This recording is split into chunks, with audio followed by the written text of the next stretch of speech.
Assalamualaikum warahmatullahi wabarakatuh. Di sini saya akan menjelaskan buku bahan ajar yang sudah dibuat dari kelompok 11 dengan saya Nadiratul Ain dengan NIM 24210100448. Di sini saya akan menjelaskan buku bahan ajar ilmu pengetahuan alam dan sosial bab Indonesia dan masyarakat dunia kelas 6 fase C.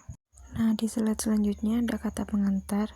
Di sini saya mengucapkan terima kasih kepada teman-teman dan terima kasih kepada Bapak dosen selaku mengampu mata kuliah ilmu pengetahuan alam dan sosial. Dan mohon maaf sebesar-besarnya apabila ada kesalahan dalam penulisan. Di slide selanjutnya ada daftar isi, di mana di situ ada halaman dari materi-materi yang akan kami jelaskan. Yang slide selanjutnya ini ada capaian pembelajaran dari buku bahan ajar yang sudah kami buat, yaitu peserta didik mampu memahami dan menjelaskan bentuk-bentuk interaksi antar negara di dunia sebagai dampak perkembangan globalisasi, juga menganalisis peran Indonesia dalam kerjasama. Yang kedua yaitu peserta didik juga mampu menerapkan pengetahuannya melalui kegiatan kampanye terkait cara menghadapi perkembangan globalisasi, upaya pelestarian warisan budaya Indonesia secara kreatif dan bertanggung jawab. Selanjutnya tujuan pembelajaran. Nah, tujuan pembelajaran di sini yaitu peserta didik dapat mengenal bentuk-bentuk interaksi antar negara di dunia sebagai dampak dari perkembangan globalisasi. Yang C1. Yang kedua yaitu peserta didik mampu menjelaskan pengertian globalisasi dan bentuk-bentuk interaksi antar negara sebagai dampak perkembangan globalisasi dengan benar, yaitu C2. Yang ketiga yaitu peserta didik mampu menerapkan sikap positif dalam menghadapi pengaruh globalisasi di lingkungan keluarga, sekolah, dan masyarakat, yaitu C3. Selanjutnya, peserta didik mampu menganalisis dampak positif dan negatif globalisasi terhadap kehidupan masyarakat Indonesia, C4. Yang kelima yaitu peserta didik mampu menilai berbagai upaya pelestarian budaya Indonesia di tengah perkembangan globalisasi, C5.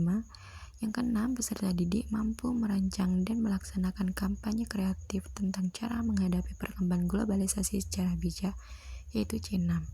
Nah, di slide selanjutnya halaman 2 ini ada peta konsep. Nah, di halaman ini yaitu akan menjelaskan tentang Indonesia dalam persahabatan negara. Di slide pertama itu menjelaskan tentang hubungannya antar negara itu apa. Yang kedua yaitu kerjasama antar negara. Dan yang ketiga yaitu budaya warisan Indonesia. Nah, di slide selanjutnya ini halaman 3 menjelaskan tentang topik A, hubungan antar negara. Yang pertama itu ada pertanyaan esensial.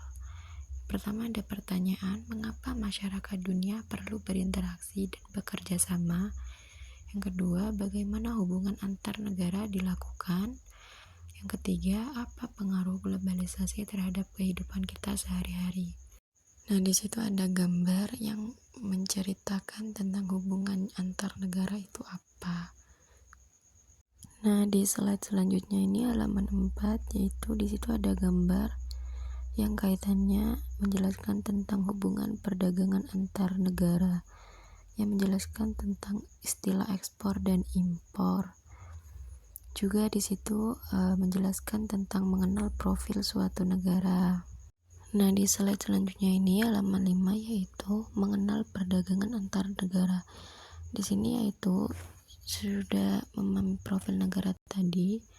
Nah, guru itu mengatur ruang kelas lalu membentuk kelompok supaya tahu wilayah yang cukup leluasa itu seperti apa. Nah, di slide selanjutnya ini halaman 6 yaitu menjelaskan tentang pengaruh globalisasi dan juga ada kosakata baru. Dan di situ kosakata barunya yaitu globalisasi, yaitu proses masuknya ke ruang lingkup dunia. Nah, di slide selanjutnya halaman 7 ini yaitu ada catatan observasi. Di situ ada catatan, di bawahnya ada globalisasi. Nah, di bawah ini yaitu menjelaskan tentang globalisasi itu apa, serta ada gambarnya juga. Nah, di slide selanjutnya itu di halaman 8 ada Mari refleksikan dari yang tadi, apakah menarik atau tidak kegiatan ini. Yang mendorong terjadinya globalisasi itu faktornya apa? Juga ada belajar lebih lanjut yang menjelaskan tentang bidang ekonomi, bidang politik, dan bidang budaya. Juga di situ ada memilih tantangan. Jadi contohnya kerjasama di bidang kesehatan yang sudah dilakukan negara-negara di dunia dalam menghadapi pandemi corona yang terjadi di tahun 2020. Nah, di slide selanjutnya halaman 10 itu yaitu ada apa yang sudah aku pelajari. Situ ada contoh-contohnya sampai nomor 5. Nah, slide selanjutnya itu ada topik B, yaitu kerjasama Indonesia dengan negara-negara di dunia. Di situ ada pertanyaan esensial. Yang pertama ada bagaimana peran Indonesia dalam kerjasama internasional. Yang kedua ada apa yang dapat kita lakukan untuk ikut menghadapi permasalahan global tersebut. Nah, di situ ada gambar yang menceritakan anak-anak tentang Indonesia dengan negara-negara di dunia. Nah, di slide selanjutnya ini yaitu ada perkembangan seluruh negara di dunia saat ini yang sedang menghadapi permasalahan global. Di situ ada gambar-gambar negara-negara. Nah, di sini tuh ada dalam menghadapi permasalahan global bersama-sama seluruh negara anggota PBB pada tahun 2015 menyepakati tujuan bersama untuk dicapai di tahun 2030. Tujuannya apa? Yaitu tujuannya untuk terangkum dalam 17 poin tujuan pembangunan berkelanjutan atau Sustainable Development Goals. Nah, ASEAN ini merupakan organisasi negara-negara di Asia Tenggara yang bertujuan untuk meningkatkan pertumbuhan ekonomi, kemajuan sosial, dan pengembangan budayaan, menjaga perdamaian, serta mengembangkan kerjasama di bidang ekonomi, sosial, budaya, pendidikan, dan lain-lain.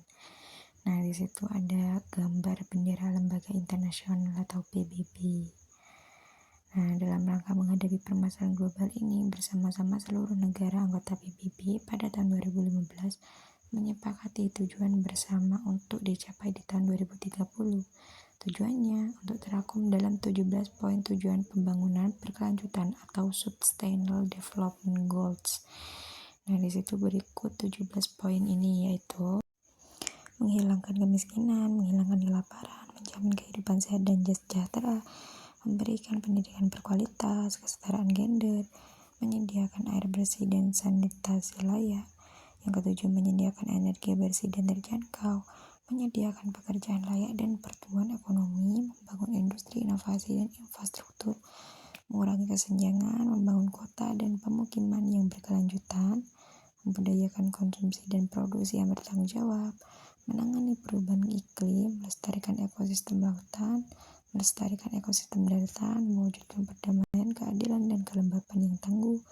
Yang nomor 17 yaitu membangun kemitraan untuk mencapai tujuan. Dan di situ yaitu gambar 17 poin tujuan pembangunan berkelanjutan atau yang disebut dengan Sustainable Development Goals yang sudah dibahas tadi. Nah, di slide selanjutnya itu ada mari mencari tahu. Di situ menjelaskan tentang pentingnya Indonesia menjadi anggota PBB dan ASEAN. Yang kedua yaitu ada 17 tujuan pembangunan berkelanjutan yang sudah dibahas tadi. Nah, di situ ada mencari tahu lebih jauh penjelasan mengenai 17 tujuan pembangunan berkelanjutan. Yang kedua, pilih salah satu tujuan pembangunan yang menurut kelompok kalian paling dibutuhkan di daerah kalian. Yang ketiga, diskusikan strategi untuk mencapai tujuan tersebut. Yang keempat, tuangkan hasil diskusi kalian ke dalam sebuah poster yang juga berisi ajakan kepada orang-orang untuk ikut mendukung tujuan tersebut. Yang kelima yaitu lakukan presentasi di depan kelompok kalian. Selanjutnya di halaman 16. Nah, di halaman 16 ini ada mari refleksikan, refleksi yang sudah dijelaskan tadi. Juga ada kerjasama antar negara. Di situ dijelaskan Indonesia melakukan kerjasama dengan negara-negara lain itu agar apa? Agar kebutuhan rakyatnya terpenuhi serta menjalin persahabatan. Nah, di halaman selanjutnya, halaman 17 ini Di halaman 17 ini yaitu ada gambar. Di situ macam kerjasama antar negara itu seperti apa. Di situ ada gambarnya yaitu kerjasama bilateral, juga kerjasama multilateral. Di situ ada perbedaan ya.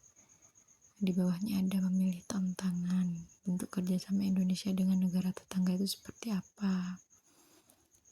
Di slide selanjutnya itu halaman 18 ada kosakata baru lagi. Ada regional yang bersifat daerah atau kedaerahan. Di situ apa yang sudah aku pelajari tentang ASEAN, PBB. Indonesia memiliki peran sebagai salah satu negara yang turut memperhatikan berdirinya ASEAN, serta kita perlu terlibat dalam upaya untuk menyelesaikan permasalahan global tersebut. Nah, selanjutnya di halaman 19 ini menjelaskan topik C, yaitu warisan budaya Indonesia yang mendunia. Di situ ada pertanyaan esensial. Yang pertama, mengapa budaya perlu diwariskan? Yang kedua, apa warisan budaya Indonesia yang diakui oleh dunia? Dan yang ketiga, bagaimana upaya kita untuk ikut melestarikan budaya tersebut? Nah, di situ ada gambar juga tentang Indonesia yang kaya akan budaya, menceritakan tentang Indonesia tersebut.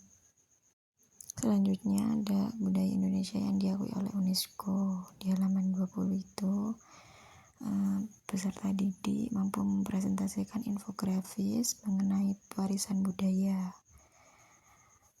Nah, juga guru itu juga harus mempersiapkan pertanyaan tentang masing-masing kebudayaan, lalu lakukan wawancara dengan orang-orang sekitar. Selanjutnya pilih satu kebudayaan yang menurut kalian paling menarik dan ingin kalian pelajari lebih lanjut. Selanjutnya di slide nomor 21 ini merefleksikan tentang budaya Indonesia yang mendunia itu apa saja, terus bagaimana cara kalian menjaga budaya Indonesia itu tersebut. Nah, di bawahnya itu belajar lebih lanjut. Di situ menjelaskan tentang jenis-jenis budaya di Indonesia. Nah, di slide selanjutnya itu ada budaya benda. Di situ ada gambar contoh warisan budaya benda itu seperti apa aja. Di situ ada Candi Borobudur, Candi Prambanan, Taman Nasional Komodo, Taman Nasional Lores, Museum Fosil Sangiran, Taman Nasional Ujung Kulon. Di situ juga dijelaskan kenapa keris dan batik termasuk budaya tak benda. Nah, di situ sudah dijelaskan semuanya. Nah, di slide selanjutnya itu ada budaya tak benda. Nah, budaya tak benda itu di situ ada contoh gambarnya, ada keris, pertunjukan wayang, batik, tari tradisional Bali, pencaksilat, kepal pinisi, tari saman, angklung, noken. Di situ sudah ada gambarnya dan di situ ada dan menjelaskan tentang budaya yang terkait dengan globalisasi juga. Nah, di slide selanjutnya itu halaman 24 ada kosakata baru yaitu noken. Noken itu tas tradisional dari Papua yang terbuat dari serat kayu. Nah, di bawahnya itu peserta didik bisa mengajak teman untuk mengerjakan tantangan ini bersama-sama. Lalu hasilnya itu disampaikan ke guru dan teman-teman lainnya yang di kelas. Nah, di slide selanjutnya itu ada rangkuman. Nah, rangkuman ini yaitu yang sudah dijelaskan tadi dari topik A sampai topik C. Nah, di situ juga dijelaskan dampak globalisasi di rangkuman. Juga sikap dan aktif menjaga perdamaian dunia di peran Indonesia di dunia itu sudah dijelaskan. Lalu tujuan ASEAN. Nah, di situ ada juga tujuan PBB, tujuan pembangunan berkelanjutan atau SDGs. Juga Indonesia memiliki lebih dari 1340 suku bangsa yang menghasilkan keragaman budaya yang kaya dan dikenal dunia. Di situ juga dijelaskan tentang jenis warisan budaya. Nah, di slide selanjutnya ini ada latihan ulangan bagi peserta didik. Di situ ada pilihan ganda mulai dari soal 1 sampai soal 10 pilihan ganda yang dijelaskan dari materi-materi sebelumnya. Nah, di sini juga ada soal isian singkat dan esai. Nah, di slide selanjutnya ini halaman 28 itu ada proyek belajar. Jadi di bab ini kalian sudah mempelajari tentang hubungan antar negara, globalisasi, kerjasama Indonesia dan dunia, serta warisan budaya Indonesia. Nah, di bawahnya itu ada tujuan proyek, yaitu melakukan kampanye dengan pilihan topik terkait pembelajaran di bab 4. Nah, di slide selanjutnya halaman 29 itu ada konten kampanye, langkah pengerjaan proyek. Nah, tahap 1 itu memilih topik. Itu tentukan topik yang ingin kalian angkat dalam kampanye tersebut. Yang kedua ada tahap mencari informasi. Nah, setelah menentukan topik tersebut, itu kalian dapat mencari informasi yang terkait topik tersebut. Nah, di tahap ketiga itu yaitu mempersiapkan media kampanye. Jadi untuk mendukung proses kampanye, kalian perlu mempersiapkan sebuah media visual seperti poster. Nah, di slide selanjutnya itu ada tahap 4 kampanye akbar. Dan di tahap 5 yaitu refleksi kegiatan proyek. Nah, di slide ini itu ada uji pemahaman, jadi jawablah pertanyaan-pertanyaan berikut. Nah, di situ yaitu diberi tugas untuk membuat pertanyaan setiap jawaban yang ada. Nah, di slide terakhir ini halaman 33 yaitu ada glosarium. Nah, glosarium ini yaitu seperti abjad-abjad yang sulit dipahami atau sulit untuk dijelaskan. Mungkin itu saja bahan buku ajar yang sudah saya jelaskan dari kelompok 11. Kurang lebihnya mohon maaf atas kesalahan tutur